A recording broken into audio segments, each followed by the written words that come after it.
নমস্কার বন্ধুরা, আমি রুমা। আজ আমি আমার জীবনের এমন এক গোপন অধ্যায় তোমাদের সাথে শেয়ার করতে যাচ্ছি, যা আমি এর আগে কখনো কাউকে বলিনি। অভাব মানুষকে কোথায় নিয়ে যায় আর পরিস্থিতির শিকার হয়ে একটা মেয়ে কতটা নিচে নামতে পারে, আমার এই গল্পটা না শুনলে তোমরা বিশ্বাস করবে না।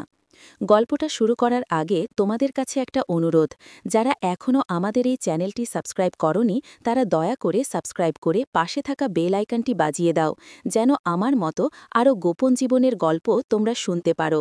চলো তবে শুরু করা যাক আমার জীবনের সেই নিষিদ্ধ অধ্যায়। আমার নাম রুমা, বয়স ২৫। দেখতে আমি বেশ ফর্সা আর ছিপছিপে গড়নের। বিয়ের পর ৩ বছর হয়ে গেছে, কিন্তু এখনও আমাদের কোনো সন্তান হয়নি। আমার স্বামী রাশেদ একটা প্রাইভেট কোম্পানিতে ছোটখাটো চাকরি করে।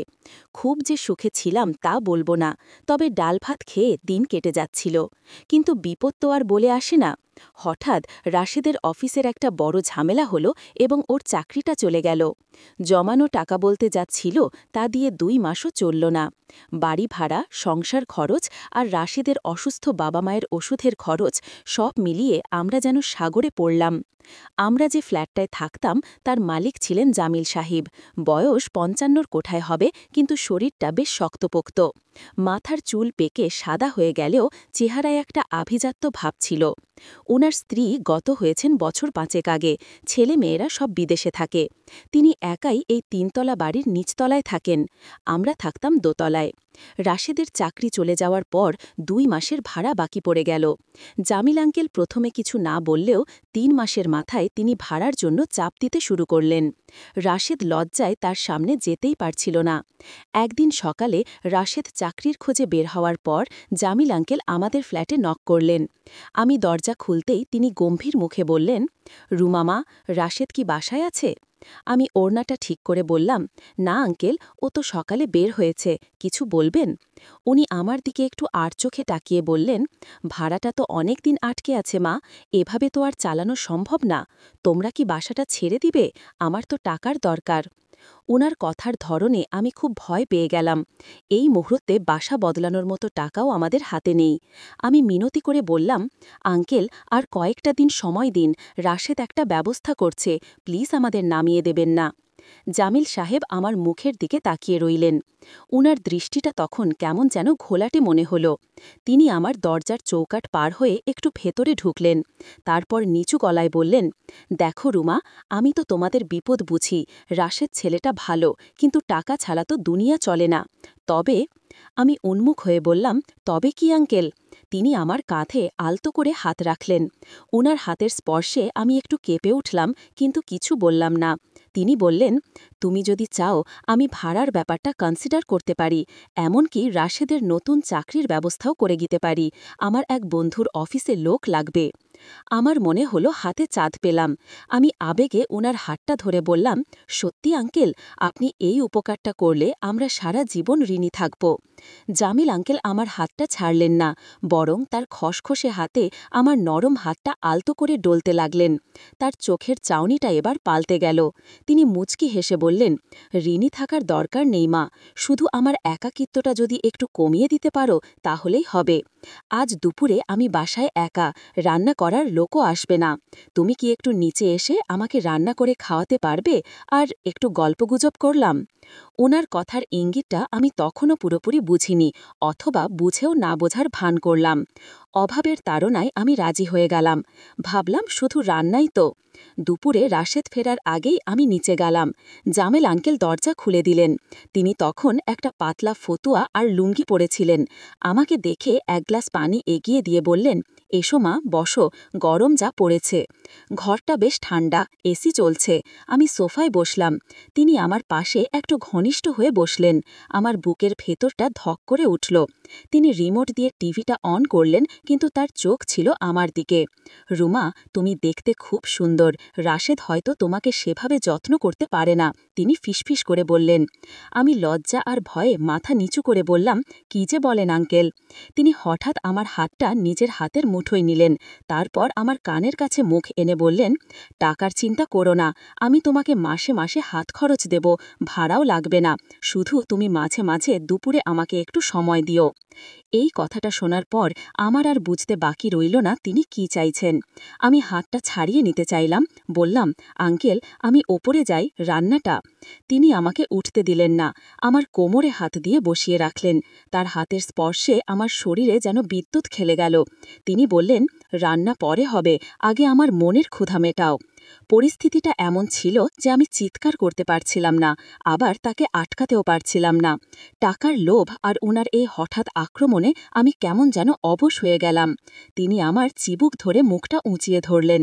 তার চোখে এক আদিম কামনা। তিনি যখন আমার দিকে ঝুঁকতে শুরু করলেন, আমি চোখ বন্ধ করে ফেললাম। আমার মনে তখন রাশেদের অসহায় মুখ আর জামিল আঙ্কেলের টাকার প্রস্তাব, দুয়ের দ্বন্দ্ব চলছে। তিনি আমার কানের লতিতে ঠোঁট ছোঁয়ালেন।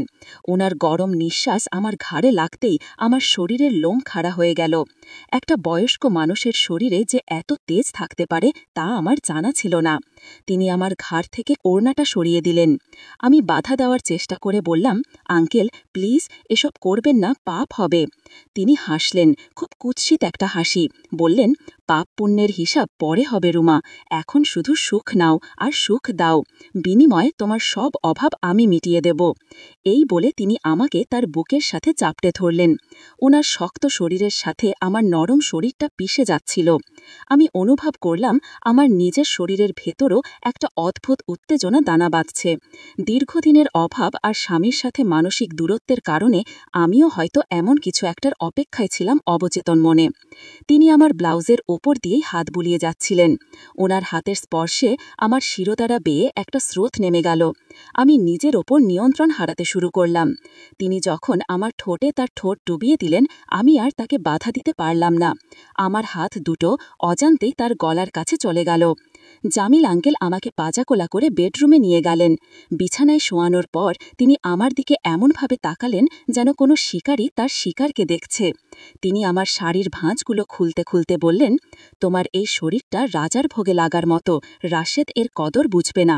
আমি তখন ঘোর লাগা মানুষের মতো, আমার মনে হচ্ছিল আমি ভুল করছি, কিন্তু সেই ভুলের মধ্যেই একটা নেশা ছিল। তিনি যখন আমার শরীরের অনাবৃত অংশগুলোতে হাত বোলাচ্ছিলেন, আমি শিউরে উঠছিলাম। তিনি আমার পেটে নাভিতে গভীরভাবে আদর করতে লাগলেন।